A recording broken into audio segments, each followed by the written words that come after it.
All learners, programming tutorial जावा के इस fourth video में हम देखने वाले हैं लिटरल्स इन जावा। सो बिफोर मूविंग फर्दर हम देखेंगे अभी तक हमने इस जावा के ट्यूटोरियल में क्या क्या कवर किया। हमने सबसे पहले देखा था installing Java and setup environmental variable for Java, also visual studio का सेटअप। बाद में हमने देखा था जावा प्रोग्राम्स हम नोटपैड की मदद से कैसे रन कर सकते हैं, एंड इन लास्ट वीडियो हमने देखा था variables and data types in Java. So before moving towards literals I suggest, जिन्होंने भी वेरिएबल्स एंड डेटा टाइप्स का कंसेप्ट क्लियर नहीं किया होगा, आप सबसे पहले वेरिएबल्स एंड डेटा टाइप्स का कंसेप्ट क्लियर कीजिए एंड उसके बाद लिटरल्स पे आइए। वो बेनिफिशियल होगा, जिससे आपको लिटरल्स का कंसेप्ट जो है वो अच्छे से समझ आएगा। So start with our literals. So हम क्या करेंगे, सबसे पहले हम हमारे VS कोड में एक फ़ाइल क्रिएट कर लेंगे। सो जो भी न्यूबीज़ है उनके लिए यहाँ पे लेफ़्ट कॉर्नर में आप एक्सप्लोरर पे, मतलब सबसे ऊपर वाला आइकॉन पे क्लिक कीजिए। बाद में यहाँ पे जहाँ पे मैं क्लिक कर रही हूँ वहाँ पे कीजिए। आप मेरे साथ कीजिए, जिससे आपको कुछ एरर वगैरह नहीं आएगा। सो यहाँ पे मैंने एक literals.java करके फाइल्स बना लिए। literals.java का ये देखिए क्लास बन गया। सबसे पहले हमें क्या करना होता है, हमें हमारी मेन मेथड डिक्लेयर कर लेनी है। मेन मेथड के अंदर जो भी कोड होगा वो हमारा रन होता है। सो यहाँ पे suppose start with our literals. So suppose यहाँ पे मैं एक डेटा टाइप लेती हूँ इंट, और मैं यहाँ पे एक वेरिएबल नेम डिक्लेयर करती हूँ a, और उसको मैं एक वैल्यू असाइन करूँगी सपोज 110। अभी यहाँ पे आप तो बोलेगी कि यहाँ ये तो वेरिएबल डिक्लेरेशन का सिंटैक्स हो गया।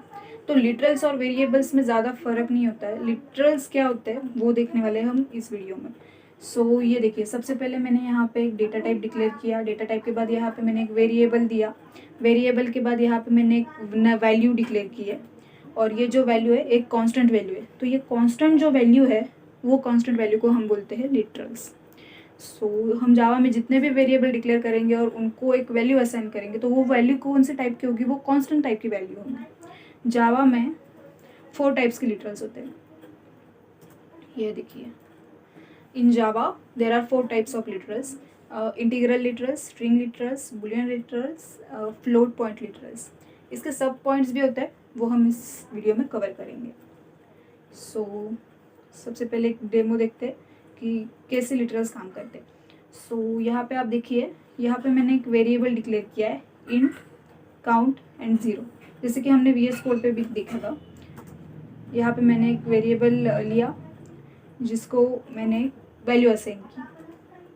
अभी ये जो वैल्यू है वो तो हो गया लिटरल। तो आपको यहाँ पे लिटरल का कंसेप्ट समझ में आ गया होगा।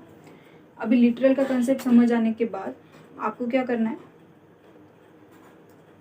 यहाँ पे आप देखिए, फॉर एग्जांपल मैं एक दूसरा वेरिएबल लेती हूँ। दूसरा वेरिएबल को मैं क्या करूँगी, 0 1 1 0। तो यहाँ पे हम जब देख रहे हैं वैल्यू को, तो A वाली वैल्यू एंड B वाली वैल्यू, इसमें कुछ फ़र्क नहीं लग रहा है। क्यों? क्योंकि हमने यहाँ पे नंबर के सामने 0 ऐड किया है। तो हम जब कैलकुलेशंस करते हैं थोरोली, तब हम जो नंबर के सामने 0 होता है उसका तो कुछ मतलब नहीं होता है। पर when compiler reads that value, हम जब कंपाइलर में ये हमारा कोड रन करेंगे, तो वो कंपाइलर जो है, कंपाइलर को नहीं पता कि तुम जो वैल्यू लिख रहे हो नंबर के सामने वो क्यों लिख रहे हो। तो कंपाइलर में जब भी हम नंबर के सामने 0 लिखेंगे, 0, तो उसका मतलब वो लेगा ऑक्टल वैल्यू। तो हम ये जो 2 वैल्यू है ये कैसे प्रिंट होते हैं वो देखते हैं। तो यहाँ पे हमारा जो प्रिंट वाला स्टेटमेंट है, जिसकी मदद से हम हमारी जो वैल्यू है वो अपने टर्मिनल पे देखेंगे, प्रिंट करेंगे। तो उसके लिए यहाँ पे मैंने प्रिंट स्टेटमेंट लिख लिया। प्रिंट स्टेटमेंट के बाद यहाँ पे जो रन दिख रहा है छोटा, वहाँ पे हम क्लिक करेंगे।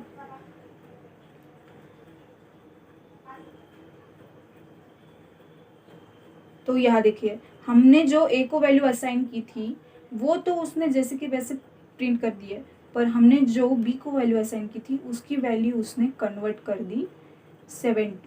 कर दी ऑक्टल टू डेसिमल। मतलब ये जो मैंने नंबर के सामने 0 लगाया उसका मतलब क्या हुआ, एक ऑक्टल वैल्यू हुई, और ऑक्टल को उसने डेसिमल में कन्वर्ट किया, और उसकी वैल्यू हमको उसने आउटपुट में दे दी। तो यहाँ पे मैं क्या करती हूँ, यहाँ पे हम देखते हैं सबसे पहले इंटीग्रल लिटरल्स। अभी इंटीग्रल लिटरल्स में क्या है, सब पार्ट्स है। इंटीग्रल लिटरल्स में जो सब पार्ट्स है उसमें सबसे पहला सब पार्ट कौन सा है? Decimal literals. डेसिमल लिटरल्स के बाद कौन से लिटरल्स है? Binary literals.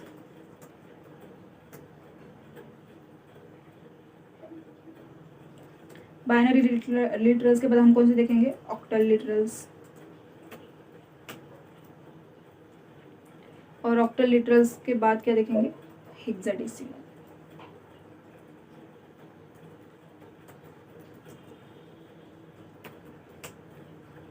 अभी ये वैल्यू कंपाइलर कैसे कैलकुलेट करता है मैं आपको एक एग्जांपल लेके बताऊंगी। वैसे ही हर एग्जांपल में वो अप्लाई होता जाएगा। तो फॉर एग्जांपल हमने देखिए, हमने यहाँ पे, मैं यहाँ पे हमारा जो टर्मिनल है वो मिनिमाइज कर देती। यहाँ पे हम देखेंगे कि ये वैल्यू कैलकुलेट कैसे होती है। अभी ये 72 तो आया है, पर वो कैसे आया है वो मैं बताती हूँ।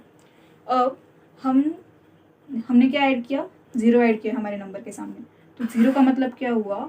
हम जब भी 0 के साथ नंबर हमारा डिक्लेयर करते हैं तो उसका मतलब होता है वो एक ऑक्टल वैल्यू होती है। अभी ऑक्टल वैल्यू का जो बेस होता है वो होता है 8। और ऑक्टल वैल्यू डिक्लेयर करते वक्त ध्यान देने जैसी बात यह है कि ऑक्टल वैल्यू वेरी करती है 0 to 7 के बीच में। मतलब जितने भी हम ऑक्टल वैल्यूज़ डिक्लेयर करेंगे उसका जो नंबर है वो 0 to 7 के बीच में ही आना चाहिए। अगर मैंने यहाँ पे एक तीसरा वेरिएबल दिया c एंड उसको मैंने वैल्यू असाइन की 0 ऑक्टल के लिए और बाद में मैंने लिया 7, 8 में, तो ये जो वैल्यू है ये इनवैलिड देगा। और इसका एरर क्या आता है वो हम देखते हैं।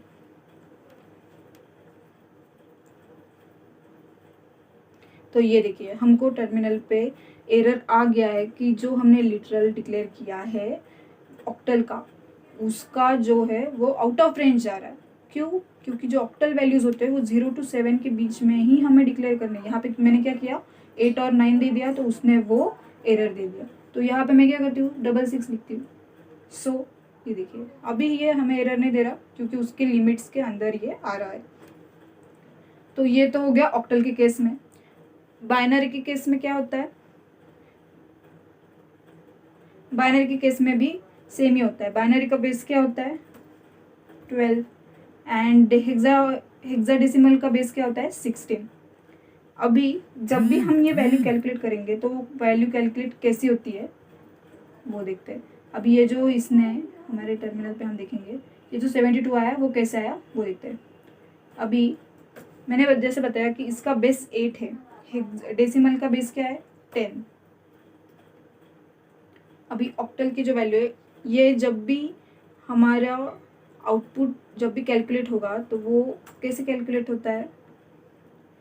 Right to left. मतलब हमारी जो वैल्यू है 0 1 1 0 ये कैसे कैलकुलेट होगी? सबसे पहले कंपाइलर क्या करेगा? राइट टू लेफ्ट ये वैल्यू कैलकुलेट होती है। मतलब ये देखिए ये जो 0 है इसको बोलेगा। सो यहाँ पे मैंने 0 लिया, 0 इंटू 8। 8 क्यों लिया? क्योंकि ऑक्टल लिटरल्स है और ऑक्टल लिटरल्स में 8 बेस होता है इसलिए 8 लिया है। ध्यान दीजिए यहाँ पे बेस जो है उससे वो मल्टीप्लाई होता है। अभी 8 इंटू 0, तो ये जो वैल्यू है ये वैल्यू हो गई 0 डिजिट के लिए। अभी इसके आगे का डिजिट कौन सा है? राइट टू लेफ्ट में 1। अभी 1 का कैसे कैलकुलेट होगा? सबसे पहले ये क्या लेगा? 1 लेगा, 1 इंटू 8 बेस हो गया और वह 8 रेस टू ये करेगा 1, 8 रेस टू 1। फिर से आगे जाएगा, ये इसका कैलकुलेशन हो गया। फिर अभी ये क्या करेगा? जो अपनी इसकी आगे की वैल्यू है वो क्या वैल्यू है? फिर से 1 है। तो अभी ये फिर से 1 है तो यह यहाँ पे क्या लेगा? 1 इंटू 8 रेस टू 2। अभी इसका जो सम होगा उसकी वैल्यू आएगी 72। तो ऐसे ही base multiplied by right to left values ये जो है इसका कैलकुलेशन होता है। तो ये डिनोट कैसे करते हैं वो हम देखेंगे। कैलकुलेशन वाला पार्ट तो हर जो लिटरल्स में वो वैसे फॉलो होगा। जैसे कि यहाँ पे मैंने बताया ऑक्टल इसलिए 8 बेस आया, 8 बेस के हिसाब से उसने राइट टू लेफ्ट कैलकुलेशन किया। वैसे ही डेसिमल में होगा। ये क्या करेगा? ये सबसे पहले जो राइट वाली वैल्यू है वो लेगा, राइट वाली वैल्यू ली उसने, इनटू अभी इसका बेस क्या है? 10। तो अभी 10 रेस टू क्या लेगा वो 0। चलो इसका फर्स्ट फ्रैगमेंट तो कर लिया उसने कंप्लीट। अभी जो सेकेंड वैल्यू क्या है इसमें 1 वैल्यू है, किसमें, ये जो हमने वेरिएबल को डिक्लेरेशन में दिया है वो उसमें। पर यहाँ पे ध्यान दीजिए, यहाँ पे डेसिमल जो लिटरल्स है यहाँ पे हम 0 नंबर के सामने नहीं लगाएंगे। यहाँ पे जो वैल्यू कैलकुलेशन होगा उसका जो फॉर्म होगा वो 110 होगा सिंपली, जो कि हमने यहाँ पे दिया है। तो ये वैल्यू कैसे हमारे टर्मिनल पे प्रिंट हो रही है, 0 × 10⁻⁴। फिर अभी उस हम किधर जा रहे हैं, राइट टू लेफ्ट। तो अभी राइट टू लेफ्ट जाते हुए सेकेंड वैल्यू कौन सी है 1, तो यहाँ पे कौन सी वैल्यू आएगी 1 इंटू बेस क्या है हमारा 10। अभी 10⁻⁴ तो हो गया 10⁻1। अभी 10⁻1 हो गया, तो हमारी वैल्यू क्या खत्म हो गई क्या, नहीं। अभी हमको क्या करना है, हमारा जो थर्ड वाला 1 है उसको भी तो कैलकुलेट करना है। तो फिर से हमने क्या किया, यहाँ पे प्लस किया 1 किया। अभी 1 इंटू अभी बेस क्या है हमारा 10। जैसे बेस है बेस रेज टू 2, तो इसका जो आंसर आएगा वो आएगा 110। तो ये 110 है, वो भी जैसे का वैसा प्रिंट नहीं हो रहा है, उसका भी कैलकुलेशन ऐसे डेसिमल लिटरल है इसलिए ऐसा हो रहा है, और उसका सम इतना आता है। वैसे ही बाइनरी में होगा, वैसे ही हेक्साडेसिमल में होगा। जैसे ऑक्टल में नंबर के सामने 0 लगाते हैं, वैसे बाइनरी में कौन सा लगाते हैं, 0 भी लगाते हैं। और हेक्साडेसिमल में क्या लगाते हैं 0x। तो ये देखिए हम क्या करते हैं, हमने ऑक्टल का ये जो है वो लिमिट वाला वेरिएबल देख लिया। हम क्या करते हैं, अभी इसको इरेज करते हैं और यहाँ पे मैं क्या करती हूँ, बाइनरी वाला एक वेरिएबल डिक्लेयर कर लेती हूँ। तो ये देखिए इसने यहाँ पे एरर दे दिया। क्या एरर दे दिया, बाइनरी के जो भी नंबर्स है वो किस में वेरी करने चाहिए, 0 और 1 में वेरी करने चाहिए। सो यहाँ पे हमने एक बाइनरी वाला वेरिएबल दिया। अभी बाइनरी के बाद मैं कौन सा वेरिएबल डिक्लेयर करती हूँ, हेक्साडेसिमल वाला। तो हेक्साडेसिमल के लिए मैं लेती हूँ डी, और डी के लिए हम क्या करेंगे 0x।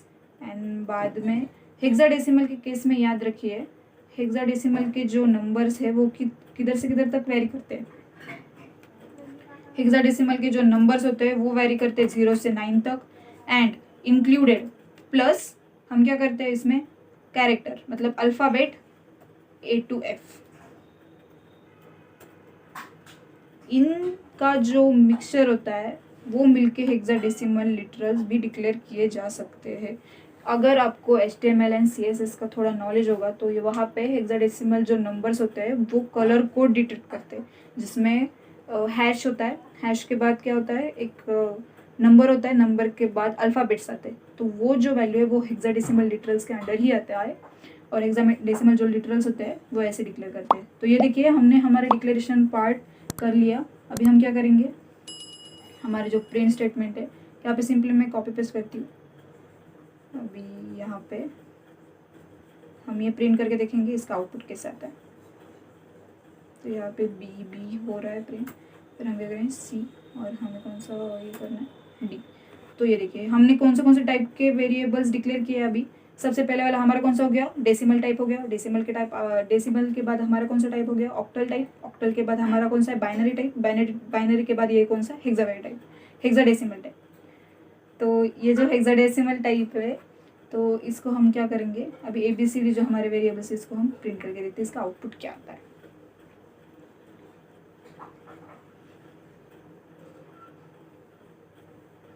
तो ये देखिए ये आ गया इसका आउटपुट, और इसका कैलकुलेशन कैसे हो रहा है वो तो मैंने बताया ही।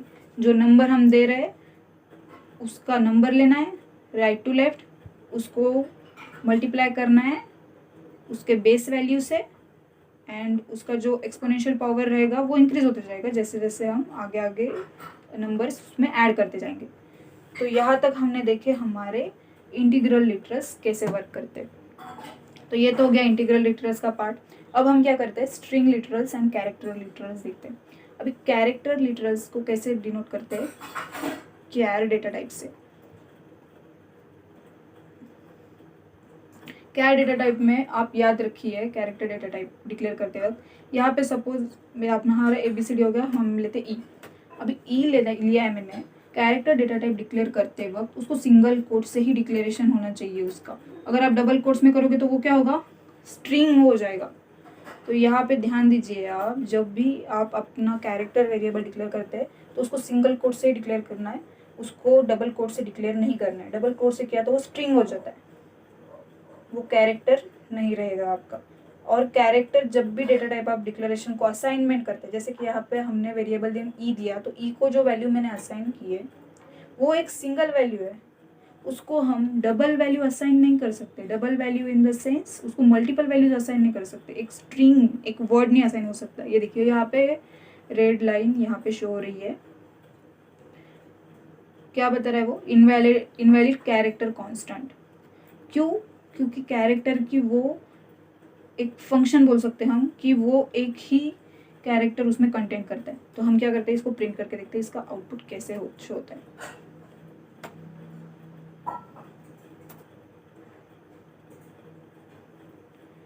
तो आपको हमेशा रन पे भी क्लिक करने की ज़रूरत नहीं है, अब सीधा यहाँ पे अप एरो की जो है हमारी उधर वो क्लिक कीजिए और क्लिक करेंगे एंटर। तो ये देखिए एस कैरेक्टर जो है वो प्रिंट हो गया है। अभी क्या है कि हमने ये जो एस प्रिंट किया है ना, वो तो वैसे का वैसा ही प्रिंट हो गया, सही है। पर यहाँ पे अगर मैं मेरे कैरेक्टर को देती हूँ एक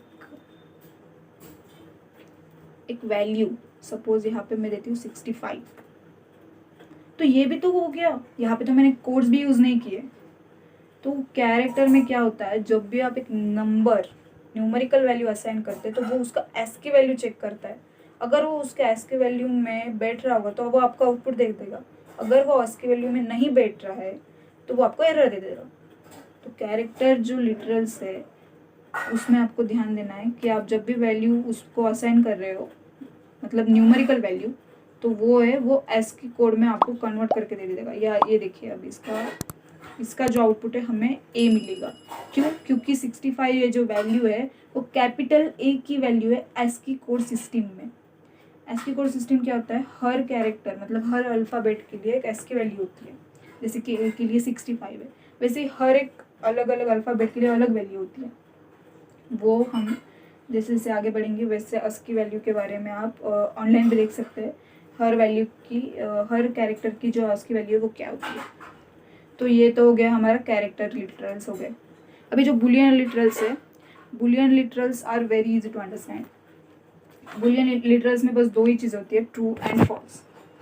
तो ये देखिए यहाँ पे मैंने एक बुलियन जो डेटा टाइप है वो लिया, बुलियन डेटा टाइप के बाद में यहाँ पे जो हमारा वेरिएबल नेम है वो यहाँ पे हम चेंज करते थोड़ा सा, तो उसको हमने दिया limit1।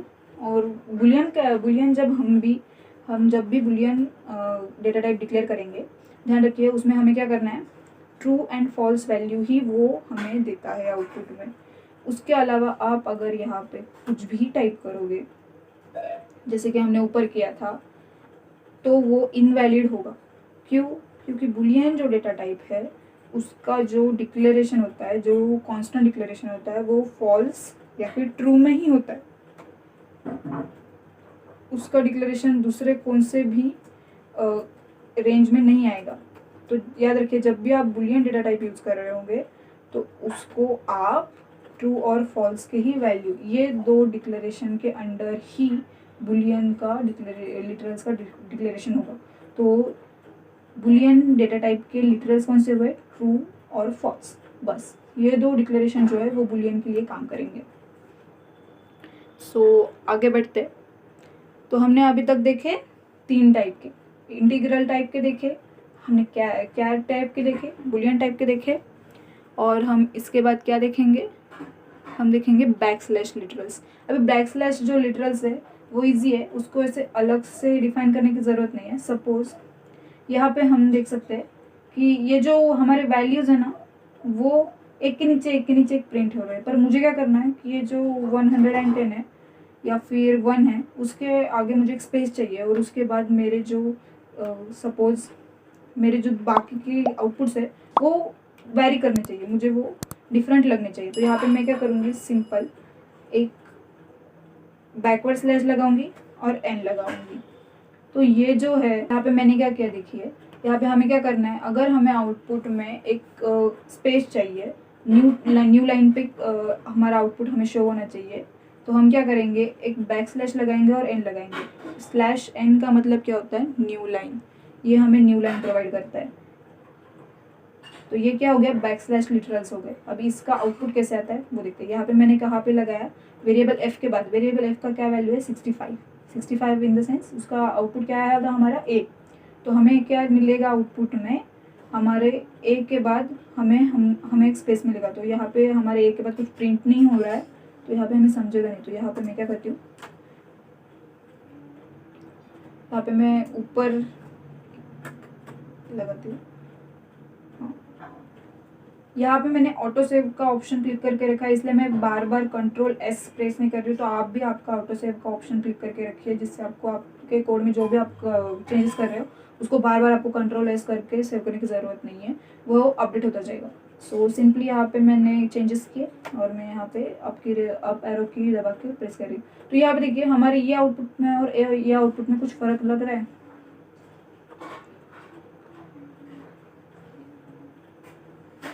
ये देखिए यहाँ पे एक एक्स्ट्रा का स्पेस ऐड हो गया है, एक्स्ट्रा की एक न्यू लाइन ऐड हो गई है।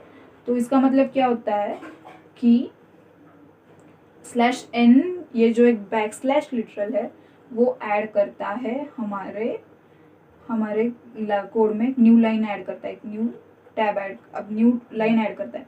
सो अभी यहाँ पे मुझे क्या करना है, अभी न्यू लाइन के बाद यहाँ पे मुझे न्यू लाइन नहीं चाहिए, पर मैं क्या करूँगी कि मुझे एक ही लाइन पे मेरा ई भी प्रिंट होना चाहिए। मतलब ये जो मेरा कैरेक्टर है, कैरेक्टर टाइप का जो मेरा डेटा ये है, वेरिएबल है डिक्लेयर किया हुआ, मुझे वो एक ही लाइन पे चाहिए। तो मैं क्या करूँगी, यहाँ पे मैं स्लैश टी दूंगी और स्लैश टी के बाद यहाँ पे मैंने ई। तो इसका देखते हैं आउटपुट कैसे आता है।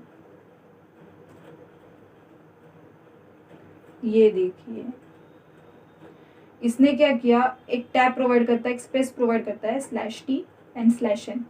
तो चलिए हमने हमारा फोर्थ भी जो हमारा लिटरल है वो भी देख लिया, जो कि बैक स्लैश लिटरल से। इसमें क्या होता है, back slash n back slash t. Back slash n क्यों काम करता है, न्यू लाइन ऐड करता है, और बैक स्लैश टी क्यों काम करता है, टैब ऐड करता है, स्पेस ऐड करता है दो हमारे वर्ड्स के अंदर। तो यहाँ पे मैंने एफ और ई जो है इसके अंदर मुझे स्पेस ऐड करनी थी, तो मैंने स्लैश टी दे दिया। तो चलिए हमारे ये भी हो गया। अब हम इसके बाद कौन से देखते हैं, फ्लोटिंग पॉइंट लिटरल्स देखते हैं। फ्लोटिंग पॉइंट लिटरल्स कौन से है, फ्लोट एंड डबल। तो यहाँ पे मैं यहाँ इसको कमेंट कर देती हूँ। तो हम क्या देखेंगे, फ्लोट एंड डबल। जब भी हमको डेसिमल पॉइंट में वैल्यू असाइन करनी है, तो उसके लिए हमें क्या क्या प्रिकॉशंस लेने वो इसमें हमें पता चलेगा। सपोज यहाँ पे मैंने डेटा टाइप लिया फ्लोट।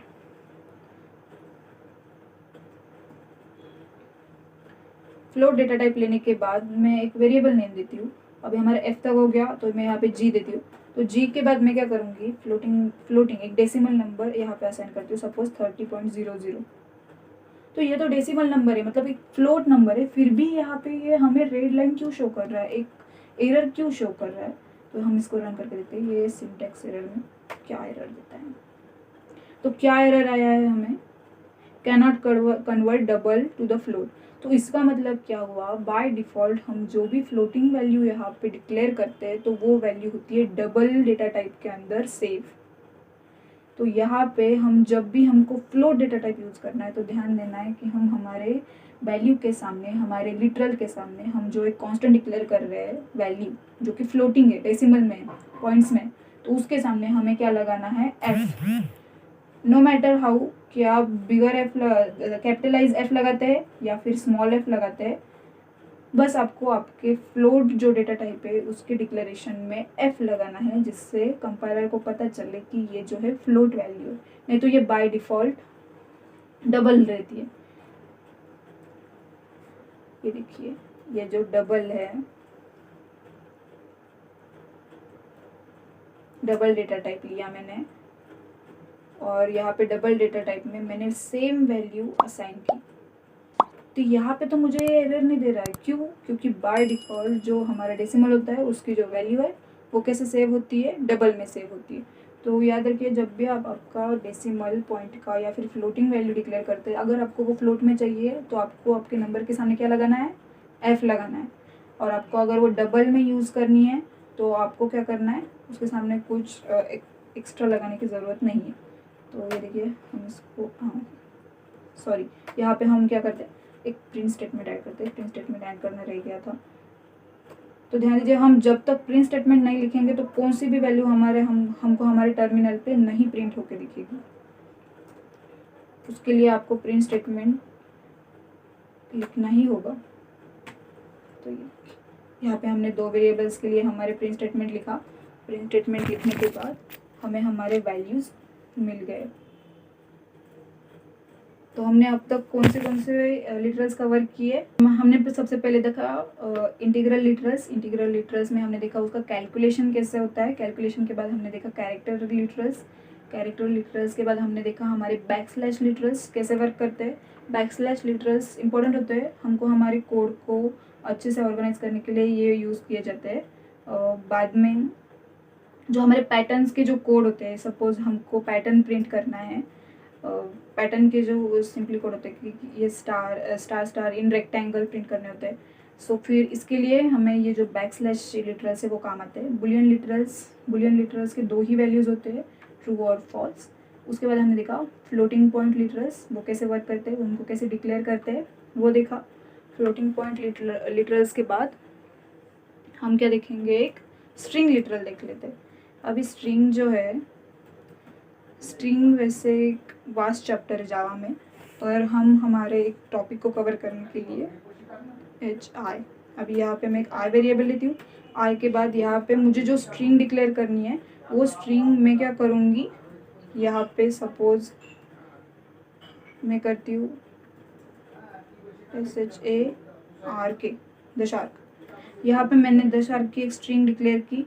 स्ट्रिंग डिक्लेयर करते हुए हमें क्या ध्यान रखना है, उसको डबल कोट्स के अंदर ही डिक्लेयर करना है, सिंगल कोट्स के अंदर स्ट्रिंग डिक्लेरेशन नहीं होता है। और स्ट्रिंग के अंदर और कैर के अंदर क्या फ़र्क होता है, कैर एक बस सिंगल वैल्यू लेता है, बस स्ट्रिंग में हमें मल्टीपल जो हमारा सेंटेंस है वो हम लिख सकते हैं।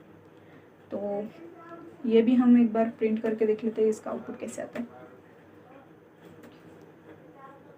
अभी आउटपुट के लिए हम हर बार रन पे तो क्लिक नहीं कर रहे, तो यह देखिए द शार्क यहाँ पे प्रिंट होके आ गया है। थैंक यू फ्रेंड्स, यहाँ तक हमारा लिटरल्स का पार्ट हो गया है। होप आपको समझ में आ गया होगा। कहीं पे आपको डाउट होगा तो आप कमेंट सेक्शन में डाल सकते हैं। प्रीवियस वीडियो के लिंक्स भी डिस्क्रिप्शन बॉक्स में मिल जाएंगे। सो इस वीडियो में इतना ही। Thank you.